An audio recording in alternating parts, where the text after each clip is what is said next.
welcome back to online service kali ini. Akhirnya kita bisa ketemu lagi di online service kali ini.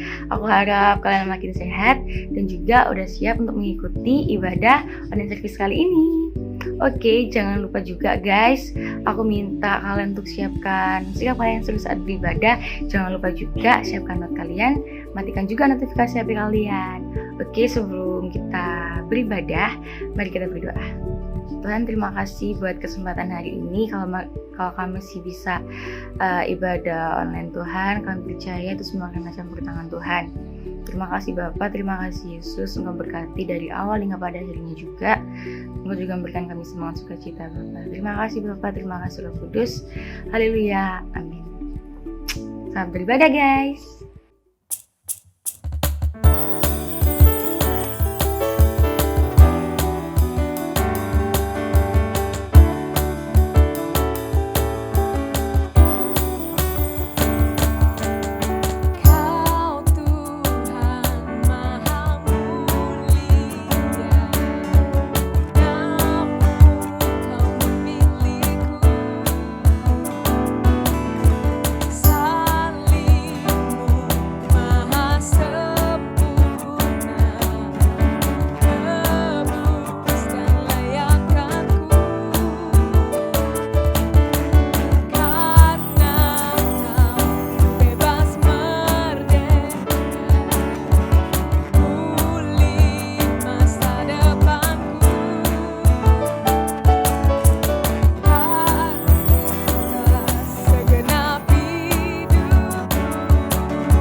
Tuhan, saat ini kami boleh kembali ada di youth service kami Tuhan. Kami mengucap syukur, kami tahu semua itu karena kemurahan Tuhan, anugerah Tuhan, kasih Tuhan begitu besar buat setiap kami. Dan saat ini kalau kami mendapat kesempatan untuk kami kembali belajar dari sebagian dari kebenaran firman Tuhan, Roh Kudus Engkau menolong kami untuk kami bisa membuka hati kami, memfokuskan pikiran kami untuk kami menerima setiap kebenaran firman Tuhan. Karena kami tahu firman Tuhan itu yang menjadi kekuatan kami, firman Tuhan itu yang memerdekakan kami, dan firman Tuhan itu yang membangkitkan setiap kami. Terpuji namamu ya Bapa, di dalam nama Tuhan Yesus kami mengucap syukur, haleluya, amin.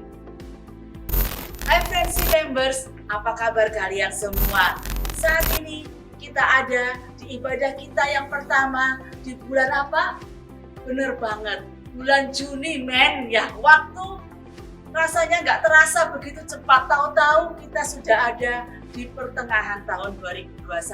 Dan kalau kita lihat keadaan di sekeliling kita, rasanya keadaannya nggak banyak berubah. Semua ya sama-sama aja, pandemi juga nggak beres-beres ya. Kita mau melakukan apapun, kita juga masih ada pembatasan di sana sini. Kita merasa kebebasan kita berkurang gitu ya. Kita merasa masih segala sesuatu masih terbatas ya. Banyak hal mungkin di sekeliling kita yang tampaknya tidak baik, tapi yang terpenting kita harus ingat, jangan sampai keadaan yang ada di sekeliling kita ini membuat kita loyo ataupun bahkan sampai hilang pengharapan, karena kita punya Tuhan yang besar, Tuhan yang dahsyat, Tuhan yang luar biasa, dan percaya semua keadaan ini juga terjadi itu adalah seizin Tuhan.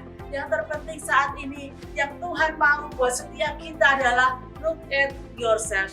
Mari lihat setiap diri kita masing-masing, walaupun keadaan di sekitar kita seperti ini, apakah kita menjadi orang-orang yang tetap punya semangat, tetap optimis, mengejar setiap mimpi dan cita-cita kita, dan kita tetap setia, bahkan kita tetap berapi-api dalam kita punya semangat untuk melayani Tuhan.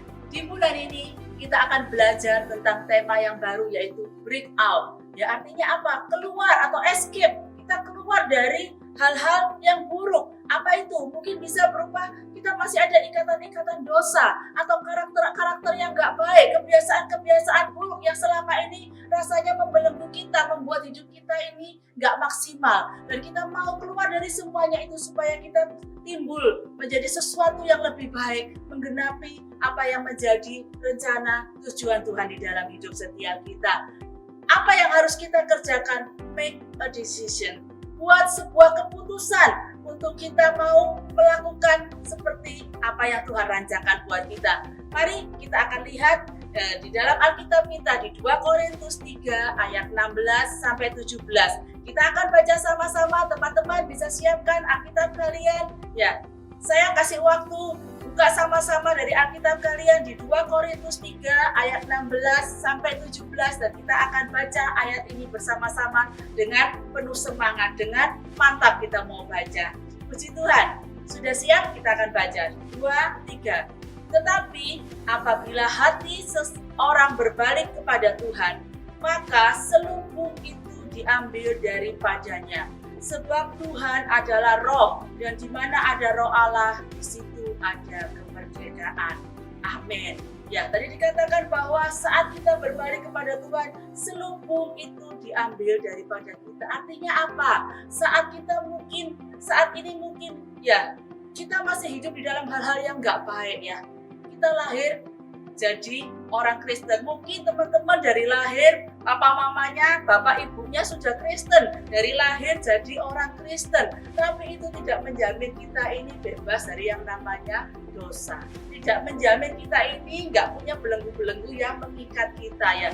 Mungkin ada banyak hal yang masih selama ini masih menjadi belenggu buat kita. Mungkin kebiasaan-kebiasaan buruk, karakter-karakter yang tidak baik yang selama ini mengikat kita.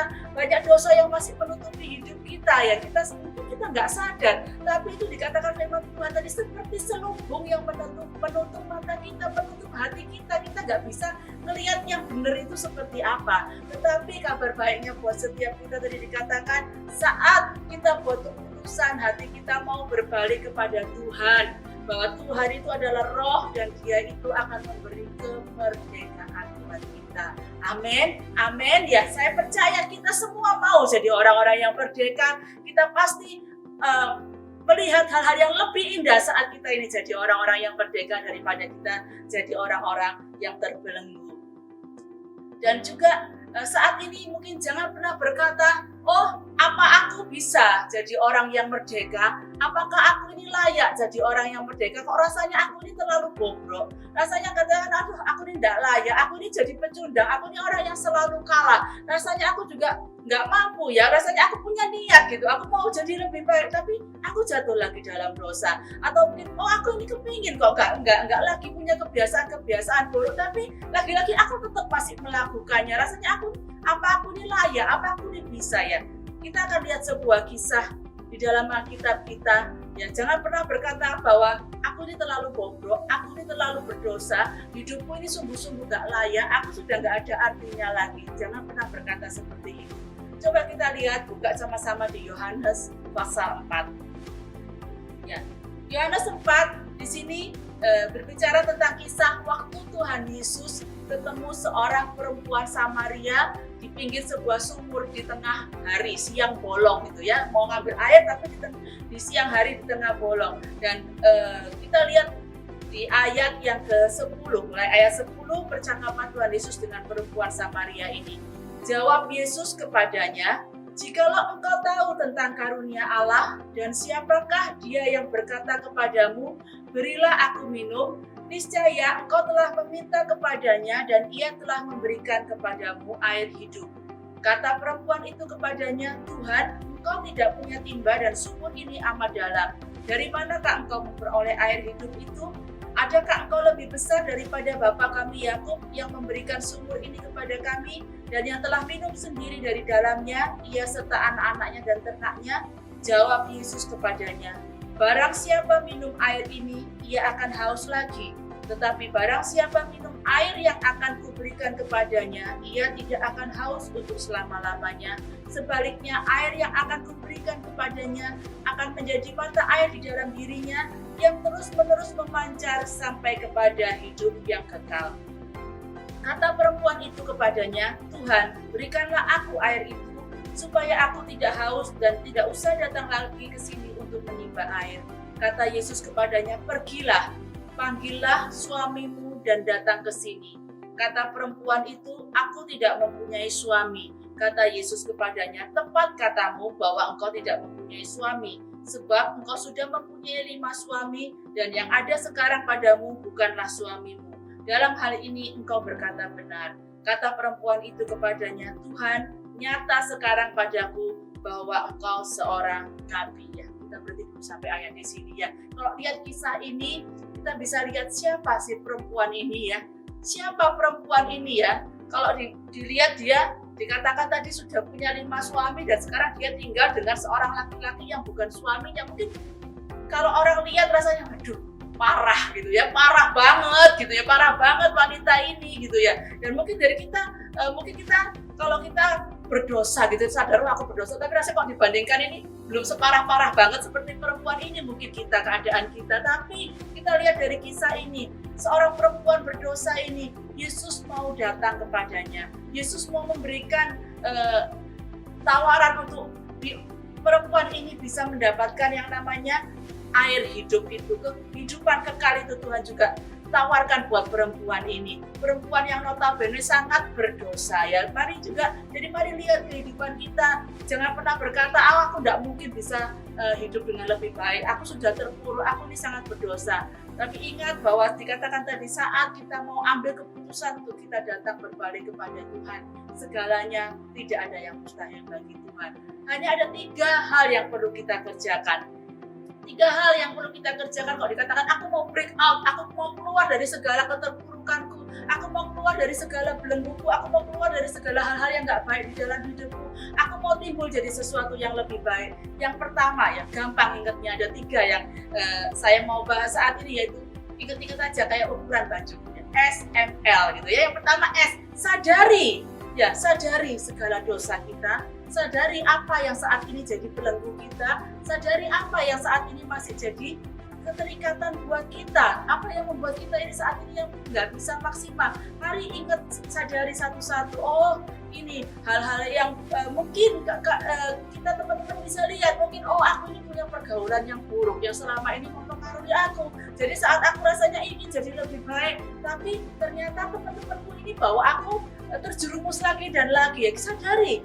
Mulai ingat-ingat apa yang saat ini menjadi ikatanmu, apa yang saat ini menjadi keterpurukanmu, ya apa yang membuat kamu selama ini jatuh lagi dan jatuh lagi. Sadari semuanya itu, ya ingat-ingat lagi semuanya itu, dan ingat dan sadari bahwa hal itu adalah hal yang Tuhan nggak mau terjadi dalam hidup kita. Sadari bahwa hal itu adalah hal yang Tuhan mau untuk kita ini berubah menjadi lebih baik. Dan yang kedua, setelah kita S, kita sadari. Yang kedua adalah M, yaitu mau. Ya, saat kalian berkata, aku mau Tuhan, aku mau untuk berubah. Aku mau jadi lebih baik, aku mau bertobat, aku mau lebih lagi. Dikatakan tadi di ayat yang sudah kita baca, yaitu saat kita berbalik kepada Tuhan. Artinya yang penting adalah apa? Mau dulu. Mau itu apa? Mendekat kepada Tuhan. Mau itu apa? Terima Tuhan Yesus sebagai juru selamat kita. Alami perjumpaan dengan Tuhan. Saat kita mau dan kita berdoa, kita berkata, Tuhan aku mau berubah, Tuhan ampuni aku, Tuhan aku mau bertobat, Tuhan aku mau jadi lebih baik, Tuhan aku tidak mau lagi hidup di dalam keterpurukanku, di dalam dosa-dosaku, di dalam belenggu-belenggu yang selama ini mengikat aku. Ya, pasti ada kemerdekaan buat setiap kita seperti firman Tuhan tadi katakan. Dan yang ketiga adalah L, yaitu lakukan. Ya, lakukan. Saat kita sudah sadar hal-hal yang membuat kita terjerumus, hal yang membuat kita terikat, hal-hal yang membuat kita terpuruk, dan kita berkata, aku mau untuk berubah, aku mau untuk bebas, aku mau untuk dapat kemerdekaan itu. Yang ketiga adalah lakukan, yaitu apa? Tinggalkan kehidupan lama.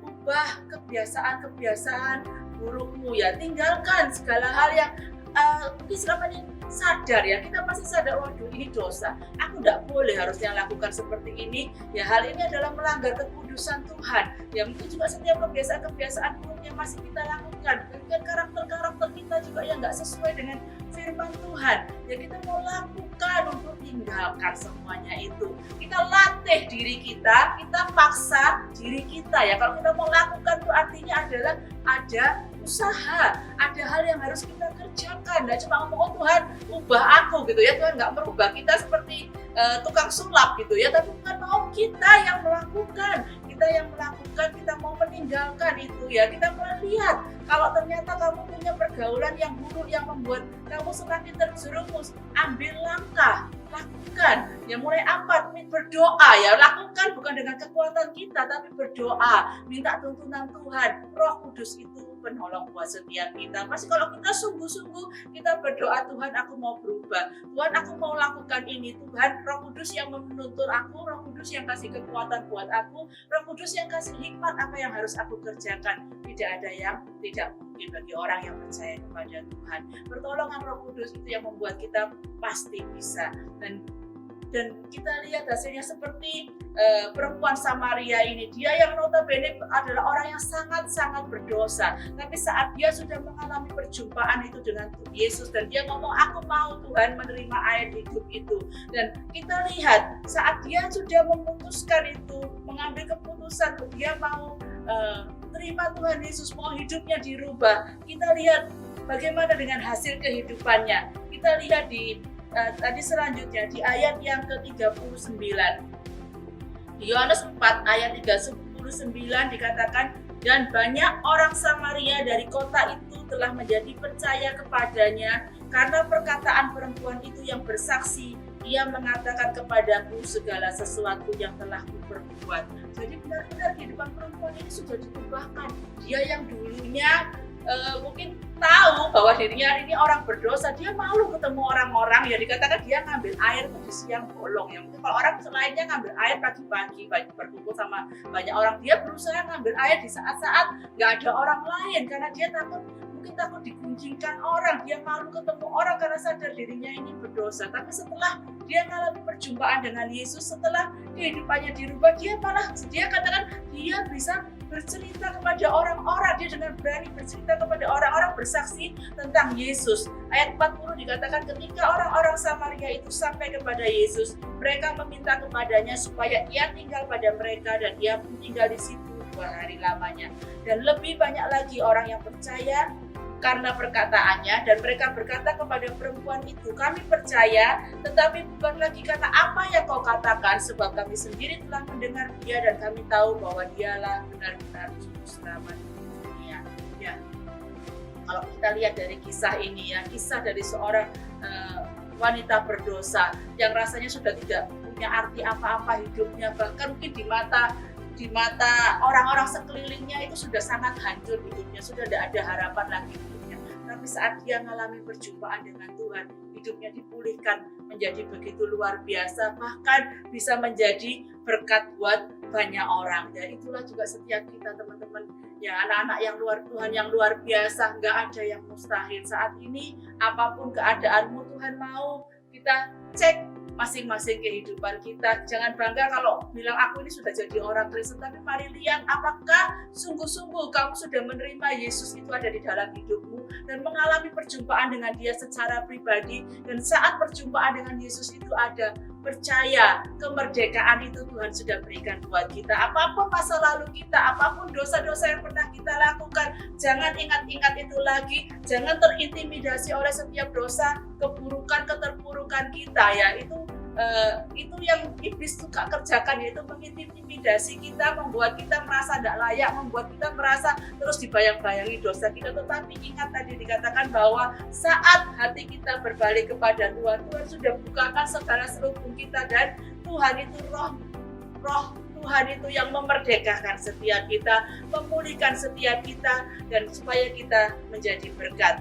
Kita akan tutup, kita akan kembali ke ayat yang di 2 Korintus 3 tadi, ayat yang ke-18 dikatakan, dan kita semua mencerminkan kemuliaan Tuhan dengan muka yang tidak terselubung, dan karena kemuliaan itu datangnya dari Tuhan yang adalah Roh, maka kita diubah menjadi serupa dengan gambarnya dalam kemuliaan yang semakin besar. Amin, amin, amin ya. Saat kita percaya kepada Tuhan sungguh-sungguh, kita akan semakin dirubahkan Tuhan untuk kita semakin serupa dengan gambarnya, membawa kemuliaan Tuhan di dalam hidup kita. Break out, keluar, escape dari segala hal yang jadi keterpurukan kita, segala belenggu kita, karena Tuhan sudah berikan jaminan kemerdekaan buat kita, kemenangan buat setiap kita, bahkan hidup kita bersinar terang menjadi berkat buat banyak orang. Hanya dengan 3 langkah SML, sadari, mau, dan lakukan. Puji Tuhan, Tuhan memberkati. Mari kita berdoa. Terima kasih Tuhan, terima kasih Engkau Allah yang luar biasa Tuhan. Tuhan kami mau setiap anak-anak mudamu Tuhan yang mendengar firman ini Tuhan, kehidupan kami boleh diubahkan Tuhan. Memang Tuhan saat ini kami masih hidup di tengah-tengah dunia ini yang banyak menjanjikan hal-hal yang membuat kami mudah jatuh di dalam dosa. Tapi kami percaya Tuhan, saat kami punya Engkau di dalam hidup kami saat sungguh-sungguh mengalami Tuhan itu di dalam hidup kami sungguh-sungguh kami mau mengabdikan hidup kami ini kepada Tuhan yang sudah berkorban mati di atas kayu salib untuk menebus setiap dosa kami, dan kami mau menerima Engkau sebagai juru selamat kami secara pribadi. Kami percaya segala kehidupan lama kami, segala keterpurukan kami, segala kegagalan kami, semuanya sudah ditebus oleh darah Kristus, dan kami ini adalah pemenang-pemenang di dalam Engkau. Kami ini adalah orang-orang yang merdeka, orang-orang yang bisa menjadi terang, menjadi berkat buat banyak orang. Kami boleh hidup maksimal di dalam setiap apa yang Tuhan percayakan untuk kami kerjakan di dalam hidup kami, dan melalui hidup kami banyak orang boleh melihat kemuliaan Tuhan itu. Terpuji namamu Bapa, kami mengucap syukur, berkat-Mu tercurah buat setiap anak-anak mudamu Tuhan. Mereka menjadi anak-anak muda yang penuh semangat berjuang untuk kemuliaan nama Tuhan. Di dalam nama Tuhan Yesus kami mengucap syukur, haleluya. Amin. Oke guys, aku juga ada beberapa informasi. Jangan lupa setiap hari Senin ataupun Selasa jam 7 malam ada FC online. Buat teman-teman juga yang belum follow IG Youth Frenzy, buruan di follow di @youthfrenzy, dan jangan lupa juga subscribe channel Youth Frenzy. Oke, sekian ibadah kita. God bless you.